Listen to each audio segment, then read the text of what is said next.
Timeline, 5000 ans d'histoire, Richard Fremder.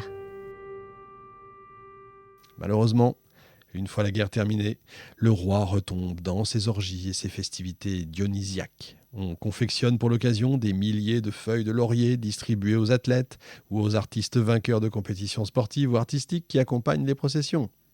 Les débauches atteignent des sommets inédits. Arsinoé tente une nouvelle fois de convaincre le roi de chasser Agathocléa et tous ceux qui nuisent à sa popularité en le poussant à rester inactif. Philopator se montre de plus en plus cruel et rancunier. Vous voyez, c'est là le pavot, ça m'intéresserait de savoir. Ce qui effraie même Sosibios, qui préfère prendre ses distances. Le roi fait enfermer tous les juifs d'Alexandrie dans l'hippodrome et fait charger les éléphants, rendus furieux par le vin et l'encens mêlés à leur nourriture. Il assiste, enthousiaste, au massacre. Vous voyez, c'est là que je me dis, il y a quand même un truc à travailler. Les Romains approchent Philopator pour qu'il les soutienne contre Hannibal. Là, je vous renvoie aux émissions. Mais Philopator préfère rester à l'écart de ce conflit, il n'est pas du tout là-dedans. Il se décide à épouser sa sœur, Arsinoé, ce qui ravit le peuple, qui aime énormément la reine, constante, douce et réservée. Elle supporte les railleries d'Agathocléa avec une grandeur d'âme exceptionnelle. Un héritier vient au monde en 209 avant Jésus-Christ. À la fin de sa vie, Philopator se montre maladroit en public, médiocre orateur, et son regard perçant et effrayant soulève la méfiance, voire la crainte. Agathoclès laisse le peuple mourir de faim. Les récoltes sont désastreuses et la crue du Nil insuffisante, mais le palais fait là la sourde oreille. Et Agathocléa convainc le roi de répudier Arsinoé. Les taxes et les impôts flambent, les habitants doivent maintenant donner tout ce qui leur reste pour vivre. Tout leur salaire passe dans les innombrables taxes imposées par le palais. C'en est trop, le peuple se révolte, encouragé par les anciens soldats de l'armée, qui ne peuvent plus supporter que le roi leur refuse systématiquement des faveurs ou leur impose des taxes trop élevées. Tout le butin des guerres sert, il faut le savoir, au plaisir du pharaon, alors que le peuple meurt de faim et croule sous les impôts. Eh bien, peu à peu, le musée est déserté par les savants. Seul Ératosthène reste, qui fait élever un sanctuaire à Homère. Le roi abandonne les sanctuaires qui ne survivent que grâce aux faibles ressources laissées aux prêtres. Il finit par mourir, peut-être d'avoir trop abusé des plaisirs, à 39 ans, ce qui est jeune pour nous, mais c'est le bon âge à l'époque, laissant un pays dans une totale désorganisation. Si la mort du pharaon ne soulève pas d'émotion, celle d'Arsinoé est jugée suspecte. Redoutant la fureur, évidemment, du peuple égyptien qui a suivi un entraînement militaire intensif et parfaitement capable de se battre, Sosibios juge plus sage de s'éloigner, ainsi qu'Agathocléa et son frère. Et ils font croire au sujet que le roi est retenu au lit après un énième banquet, tandis qu'il rédige un faux testament royal carrément qui les désigne comme régents de l'héritier du trône. La lecture du testament déclenche la fureur des Égyptiens. Sosibios avait envoyé le général Cléomène en Syrie pour mater une révolte, mais des messagers l'informent de ce qui se passe en Égypte. Cléomène comprend le piège tendu par les trois conjurés. Il rentre aussitôt en Égypte et se range du côté carrément des révoltés. Furieux, Sosibios tente de le faire tuer, mais toutes les garnisons alexandrines rejoignent Cléomène. Des troupes venues du delta arrivent vite dans son camp et chacun est maintenant convaincu qu'il faut chasser du pays ces trois traîtres. La fureur du peuple augmente quand Danaé, la belle-mère de Cléomène, est capturée par les hommes d'Agathoclès dans le temple de Déméter, traînée nue dans les rues et enfermée. Et puis le garde du corps, Moiragénès, est dénoncé comme complice de Cléomène. Agathoclès le fait arrêter, torturer, on est dans Game of Thrones.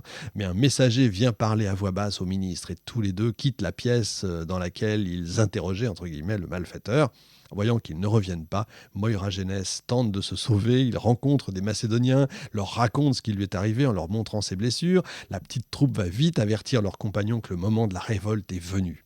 Pendant ce temps, Agathoclès apprend le retour de Cléomène. Le lendemain, les Macédoniens envahissent la salle d'audience du palais. Terrifié, Agathoclès promet qu'il partira en laissant le prince s'ils acceptent de le laisser en vie. Aristoménès, qui est au service d'Agathoclès depuis longtemps, accepte de négocier avec le traître et de revenir avec l'enfant. La foule applaudit en reconnaissant leur jeune roi, mais elle est bien décidée à châtier les trois traîtres. Le fils de Sosibios, selon la volonté du prince, fait arrêter son père et ses complices et toute la famille d'Agathoclès est traînée dans les rues et massacrée. On apprend ensuite que la reine Arsinoé a été tuée par un certain Philamon.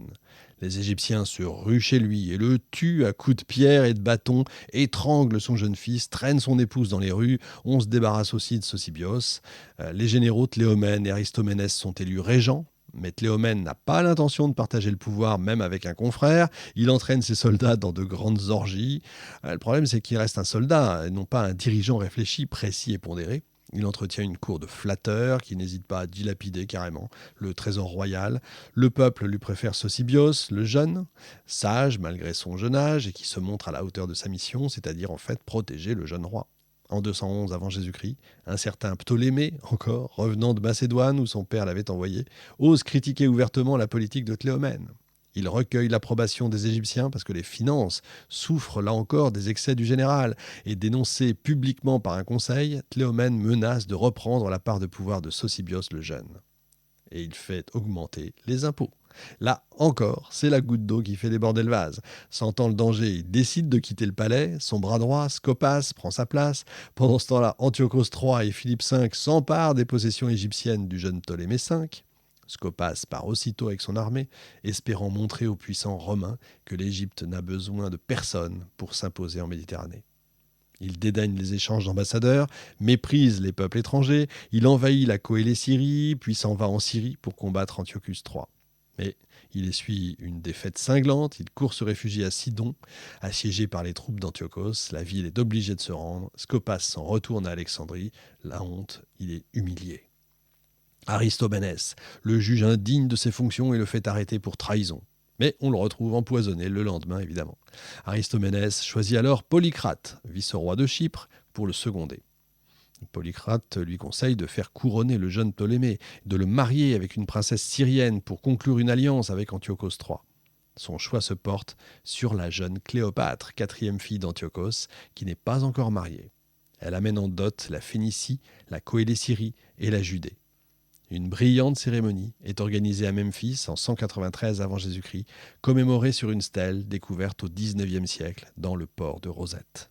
Pensant le roi fragile, Antiochos III tente d'envahir la Syrie, mais ses soldats se révoltent. Le mariage du roi a lieu en 192.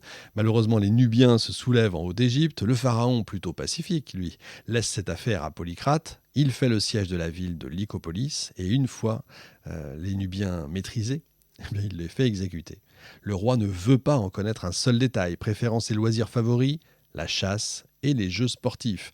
Il exige qu'on obéisse à ses ordres et que ses caprices soient aussitôt satisfaits.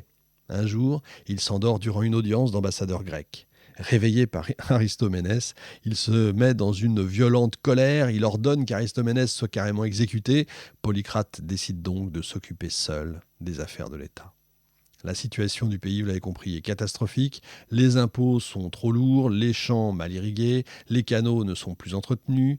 Polycrate, pour rendre à l'Égypte sa grandeur passée, conseille au roi de s'allier à la Macédoine pour prouver sa puissance à Rome, mais Épiphane repousse ce projet. Cléopâtre va lui donner plusieurs enfants, Ptolémée et Philométor, Ptolémée et Vergette et Cléopâtre. Pacifique et discret, les souverains sont plutôt très populaires, bien qu'il arrive au pharaon d'exécuter parfois des innocents, vous l'avez compris. Mais le peuple n'a pas l'habitude de discuter les ordres du roi. Il meurt subitement, à seulement 29 ans, en 181 avant Jésus-Christ. La reine est affligée de la perte d'un époux qu'elle aimait sincèrement et qu'elle avait conseillé d'une façon judicieuse. À présent, elle se trouve seule pour assumer ce pouvoir, un pouvoir convoité évidemment de toutes parts. Et nous verrons dans la dernière partie, toute dernière partie, la fin de l'Égypte ptolémaïque. À la semaine prochaine, salut. Timeline, 5000 ans d'histoire, Richard Fremder.